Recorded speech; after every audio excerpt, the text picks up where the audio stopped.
이제 베드로후서의 맨 뒷장을 우리가 읽고 있습니다. 이 베드로후서의 맨 뒷장은 이 앞에서 한 내용들의 요약이자 동시에 베드로가 교인들을 떠나면서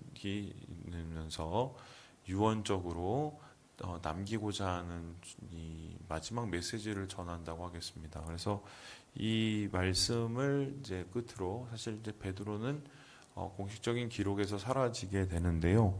그래서 오늘 말씀을 읽게 되면은 베드로가 꼭 얘기하고 싶은 몇 가지의 문제를 우리가 찾을 수 있는데 결국 그 문제는 깨어있는 신앙에 대한 얘기죠. 말세에는 이 깨어있는 신앙을 가지고 있어야 우리의 신앙을 분별하고 또 우리의 신앙을 지켜나가기 마련인데 많은 경우 깨어있지 못하게 만들고 느슨하게 만들고 그래서 죄나 여러 가지 유혹에 쉽게 노출되어 버릴 수 있는 환경이 우리 주위에 많이 나타나게 됩니다. 그래서 특별히 이제 거짓 교사들은 이러한 느슨한 마음을 틈타서 유혹을 하고 그 유혹 속에 빠진 사람들을 통해서 자기의 배를 채우고 교회를 망가뜨리는 일을 계속해서 진행시켜 왔는데요. 이들의 대표적인 이야기가 뭐냐면 이런 거예요. 예수님은 다시 오시지 않는다라는 것, 예수님의 재림과 심판을 부인하는 행동들이었습니다. 우리 함께 우리 8절의 말씀을 같이 한번 읽어보도록 하겠습니다. 8절입니다. 시작. 사랑하는 자들아 주께는 하루가 천년 같고 천년이 하루 같다는 이 한 가지를 잊지 말라. 숫자 노름을 하게 되는 거죠. 예수님이 곧 온다고 그랬는데 무슨 곧 오냐. 지금 뭐 예수님 떠나신 지가 몇십 년이 지났는데 아직까지 안 오시는 거는 이거는 안 오시는 거다라고 얘기를 합니다. 그래서 재림은 끝났으며 재림이 있다고 해도 그건 중요치 않다고 그들은 가르치고 재림이 없기 때문에 우리가 긴장을 할 필요가 없고 이 세상에서 누릴 건 누리다가 뭐 신앙 마지막에 신앙만 있으면 다 나중에 해결되는 거 아니냐 이런 한마디로 방탕한 신앙 교리를 이게 만들게 되지요. 그래서 그들의 생각엔 이미 인간적인 시간, 인간적인 계산 방법으로 하나님의 말씀과 또 하나님의 시간을 엉망으로 돌리려는 그런 나쁜 시도가 있었던 것 같습니다. 그런데 이에 대해서 베드로는 뭐라고 얘기했느냐? 하나님의 하루가 천년 같고 천년이 하루 같다라는 말을 합니다. 사실 이 말조차도 이단들이 사용하는 또 하나의 수단이 되어 버렸습니다. 이게 무슨 소리냐면 예전에 제가 무슨 뭐 계시록 세미나 뭐 이런 거를 이렇게 한번 가본 적이 있어요. 그분은 이 이단은 아니었는데 요즘으로 따지자면 이제 세대주의자였어요. 이 세대주의자는 뭐냐면 성경을 굉장히 문자 중심으로 해석을 하는 사람들이에요. 근데 이제 그분이 이제 막 그 예수 그리스도의 탄생 뭐 지점 막 이런 걸 얘기를 하면서 뭐라고 얘기를 했냐면 그 하루가 천년 같고 천년이 하루 같기 때문에 하나님의 하루를 천년으로 계산을 해야 된다고 이렇게 가르치더라고요. 그래서 천년 뭐 곱하기 몇 뭐 이렇게 갖고 뭐 예수님 재림 어떻게 했고 막 그런 걸 하는데 맨 처음에는 그 얘기를 듣고 굉장히 그럴싸 싶었습니다. 근데 제가 성경을 공부하고 신학을 하면서 이제 알게 된 것이 그런 계산법이 얼마나 웃긴 계산법이라는 걸 알게 됐어요. 여기에서 이 베드로가 얘기하는 거는 하나님의 하루가 천년이라는 소리가 아닙니다. 천년을 하루같이 하나님이 사용하신다는 뜻도 아니에요. 이건 뭐냐면 하루가 천년 같고 천년이 하루 같다라는 뜻이라는 것은 한마디로 하나님의 시간 개념과 사람의 시간 개념이 다르다는 거예요. 하나님의 천년을 하루처럼 쓰신다는 개념이 아니에요. 그래서 우리의 생각에는 하루 지나면 1일, 이틀 지나면 2일, 3일, 4일 이렇게 나아가는 시간의 개념이고 우리는 그 시간의 틀 안에 갇혀서 사고하고 상상을 하게 되지요. 그런데 하나님은 우리가 가지고 있는 시간의 틀, 우리가 가지고 있는 시간 개념을 뛰어넘는 개념이거든요. 이것을 이제 가르쳐서 뭐냐면 카이로스라고 합니다. 카이로스. 이제 이 시간 개념에 크로노스와 카이로스가 있는데 이 카이로스는 정확하게 말하면 이제 때를 뜻해요. 때. 시간이 흘러가는 이런 개념이 아니라 준비된 때를 가르칩니다. 그래서 하나님의 시간의 개념에는 우리가 어떤 준비가 되었냐에 따라서 하나님의 일이 이루어지게 된다는 뜻인데요. 그러면은 하나님의 그 때, 하나님의 시간 개념에 의하면 왜 아직까지 예수님은 오지 않을까? 이 질문을 하나님의 때의 개념으로 해석을 해야 된다는 거예요. 그러면 이제 어떤 말이 나오느냐? 우리 함께 9절의 말씀을 같이 한번 읽어보겠습니다. 9절입니다. 시작. 주의 약속은 어떤 이들이 더디다고 생각하는 것 같이 더딘 것이 아니라 오직 주께서는 너희를 대하여 오래 참으사 아무도 멸망하지 아니하고 다 회개하기에 이르기를 원하시느니라.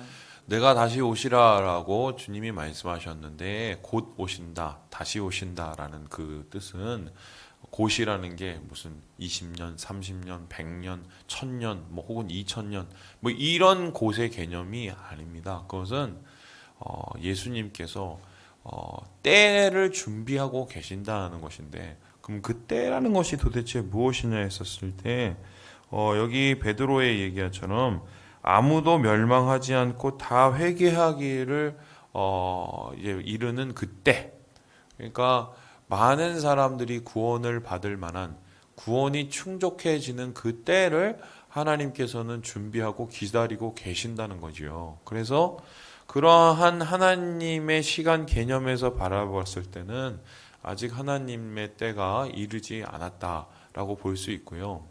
그래서 이 선교학자들은 이러한 말씀을 이어받아서 그러면 예수님은 언제 재림하시고 강림하시냐를 이제 가리킬 때 뭐라고 하냐면 모든 민족이, 그러니까 민족이라는 것은 언어가 다른 사람들을 뜻하죠. 그래서 모든 민족이 예수님을 만나고 경험할 수 있을 때, 그러니까 모든 열방에 주의 복음이 전해질 때 주님이 오신다. 왜냐하면은 그들에게 평등한 기회를 주고 그들도 예수의 복음을 들을 수 있는 기회가 열려야 될 때 바로 그때 주님이 오신다. 이렇게 이제 선교하시는 분, 선교학자들은 생각을 하시기도 합니다. 그것도 이제 한 해석 중에 하나지요. 어쨌든 주님이 더디 오시는 게 아니라 정확히 따지면 주님이 많은 영혼을 구하기 위해서 준비하고 계신다. 이것을 이렇게 바라보고요.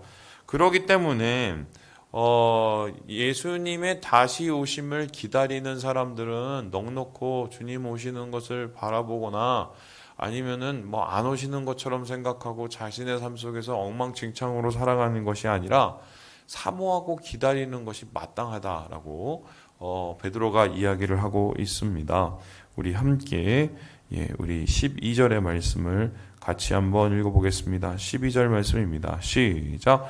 하나님의 날이 임하기를 바라보고 간절히 사모하라. 그날에 하늘이 불에 타서 풀어지고 물질이 뜨거운 불에 녹아지려니와. 간절히 사모하는 자들이 바로 예수님을 기다리는 자들이고, 예수님을 기다리는 자들은 하나님 안에서 새로운 날을 볼 수 있다고 말을 합니다. 그렇다면 간절히 임하심을 사모하고 바라본다는 것은 어떤 뜻일까요? 먼저 무엇을 바라보느냐가 중요한데요. 이 13절에 보니 새 하늘과 새 땅을 바라보라고 말하고 있습니다. 특별히 베드로가 새 하늘 새 땅이라고 말한 이유는 무엇일까요? 지금 보이는 땅, 지금 보이는 하늘이 곧 없어진다는 것입니다. 전부가 아니라는 것입니다. 그러니까 지금 눈에 보이는 것, 잡히는 것을 탐하고 그것을 붙잡기 위해서 살지 말라는 거죠. 그것이 인생의 전부인 양 살지 말라는 겁니다. 그래서 예수 믿는 사람, 주님을 기다리는 사람은 새롭게 오실 땅, 새롭게 올 주님의 그 하늘을 바라보는 사람들입니다. 그래서 현실에 얽매여 현실 가운데 소위 말해서 이 무너지고 거기에 붙잡혀 사는 것이 아니죠. 좀 쉽게 설명을 해드릴게요. 돈돈돈 거리면서 살지 말라는 소리예요. 예. 예. 뭐 너무 제가 직접적으로 말씀드렸나요? 예. 예수 믿는 사람이 언제부터 이렇게 돈을 좋아했는데 전 모르겠어요. 예. 제가 나름 책을 많이 읽거든요. 그리고 이제 기독교 고전들을 많이 읽는데 그 고전들의 특징은 뭐냐면 돈 얘기는 없습니다. 예. 근데 이상하게 한국 교회만큼은 왜 자꾸 돈돈돈거리나 모르겠어요. 이 하나님의 축복을 돈하고 연결시켜서 자꾸 생각하고 그리고 뭐 일이 좀 돈이 손에 안 쥐어지고 그러면 또 하나님이 뭐 별로 안 축복 뭐 이렇게 생각하는 개념들 이 기복적인 개념들이 왜 이렇게 한국 교회를 붙잡고 놓지 않고 있는지 우리는 다 태워지고 다 없어질 것을 바라보며 사는 사람들이 아니잖아요. 예수 믿는 사람들은. 근데 왜 이런 것에 얽매여? 뭐 목사님은 그건 자유하십니까? 뭐 물론 저도 부족하죠. 그리고 뭐 저도 돈 좋아해요. 돈 싫어하는 사람이 세상에 어디 있겠어요. 근데 돈이 전부인 것처럼 사는 건 그건 신앙이 아니잖아요. 그죠? 지금 베드로가 얘기하는 것처럼 새하늘 새 땅 바라보는 게 그게 이 재림을 기다리는 제대로 된 신앙이라는 거죠. 그래서 무슨 마치 그 거짓 교사들이 말하는 것처럼 눈에 보이는 거 즐기고 쓰고 뭐 누리고 그러다 가면 되지. 이거는 아니라는 거예요. 이거는 예. 한 푼 두 푼에 물론 필요를 채우는 건 중요하죠. 예, 오늘 일용할 양식을 채우는 건 중요하지만 그게 전부인 것처럼 사는 건 아니라는 겁니다. 예.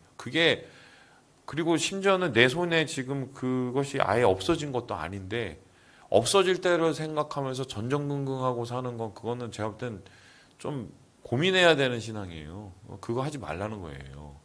두 번째로 오늘 베드로는 이 사모하고 마지막 날을 바라보는 그 신앙을 가리켜서 뭐라고 그러냐면요. 우리 함께 11절의 말씀을 같이 한번 읽어보겠습니다. 11절의 말씀입니다. 11절이요. 시작. 이 모든 것이 이렇게 풀어지리니 너희가 어떠한 사람이 되어야 마땅하냐? 거룩한 행실과 경건함으로. 주님을 기다리는 사람은 삶이 거룩과 경건으로 채워져야 된다고 말을 합니다. 여러분 거룩이라는 것은 무엇입니까? 하나님을 닮아가는 게 하나님의 모습을 닮는 게 거룩이지요. 세상과 구별이 되는 게 거룩입니다. 경건이라는 것은 무엇이나요? 거룩을 실제적으로 삶 속에서 이루어가는 모습이에요. 거룩을 이루어가는 모습이 바로 삶이 경건이에요. 그래서 예수 믿는 사람, 하나님의 나를, 주님의 나를, 도래를 믿는 사람은 삶 속에서 예수님의 흔적과 또 예수님을 닮아가는 모습이 매일매일 나타나야 된다. 자기 자신을 그러면 절제해야겠죠. 욕구를 내려놔야겠죠. 그리고 내 마음속에 일고 있는 여러 가지 의심과 불평과 원망을 십자가 앞에 붙잡고 내려놔야겠죠. 이거 안 하고 돌아보지 않고 그리고 돌이키지 않는 신앙은 사실은 스스로 퇴보하고 망가지기로 작정한 신앙인 거죠. 이거 하지 말라고 베드로가 우리에게 얘기하고 있습니다. 두 가지를 했어요. 새하늘 새 땅을 바라봐야 된다. 그 다음에 거룩과 경건을 이루어야 된다. 이렇게 얘기하고 있고요. 그렇다면 마지막으로 주의 날을 기다리는 바라보고 사모하는 신앙이라는 것은 어떤 모습일까요? 우리 함께 우리 17절의 말씀을 같이 한번 읽어보도록 하겠습니다. 17절 말씀입니다. 17절 말씀입니다. 시작. 그러므로 사랑하는 자들아 너희가 이것을 미리 알았은즉 무법한 자들이 미혹에 이끌려 너희가 굳센 데서 떨어질까 삼가라. 한마디로 분별하는 신앙이에요. 지금 거짓 교사들이 계속해서 유혹을 할 때 그냥 유혹을 하는 게 아니라 성경 가지고 유혹합니다. 성경 가지고 성경을 가지고 유혹을 하는데 어떻게 유혹하냐면 성경을 전체적으로 보는 게 아니라 부분적으로 보고요. 그리고 성경을 성경으로 읽는 게 아니라 지 멋대로 읽습니다. 그래 놓으니까 나중에 같은 성경을 읽는데도 전혀 다른 성경이 돼버리는 거예요. 그런 일이 일어나고 있는 거예요. 그거 하지 말아요. 그 분별하지 못함이거든요. 그래서 제가 항상 말씀드리지만 좀 성경에는 여러분들 좀 박사가 되셔야 돼요. 박사가. 무슨 여러분이 학위를 따고 공부를 하라는 소리가 아니가요. 최소한 성경 전체를 볼 수 있는 눈이 있어야 돼요. 그러면 어떻게 해요? 좀 통건으로 좀 읽기도 하고요. 그리고 성경의 어떤 정확한 해석을 좀 고민을 해야 됩니다. 특별히 저는 뭐 이거 위해서 되게 노력을 하고 있으니까 저에게 여쭤보셔도 되고 아니면은 설교 시간에 있는 것들을 좀 잘 기억하셔서 조합을 하셔도 도움이 되겠죠. 더불어서 여러분 아시겠지만 1월 11일부터 뭐 또 광고로 끝나는데 200이라는 걸 우리 시작하잖아요. 그것을 좀 100일 동안 우리가 따라 읽어도 좀 성경 전체의 어떤 통건의 내용을 좀 어느 정도 잘 살필 수가 있어요. 그래서 최소한 이단들이나 자유주의자들이 말하는 잘못된 성경에 의한 신앙, 바르지 못한 신앙을 분별할 수는 있을 거거든요.